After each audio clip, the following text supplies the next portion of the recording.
Going to Bicol. Road to Bitokang Manok. Yan po. Pauwi kami ng Bicol dyan. Yan po ang dyan sa Bitokang Manok. Ganyan kalalim po. Panoorin niyo po. Ang ganda view dito. Ito po yung maganda view dito.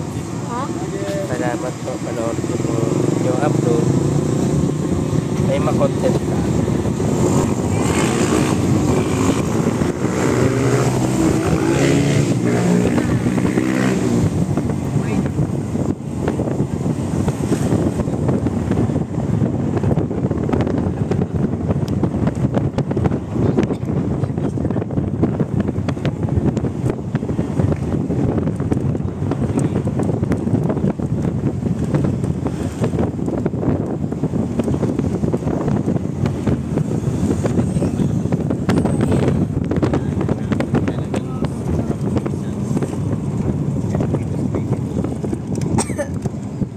Ito kasi guys.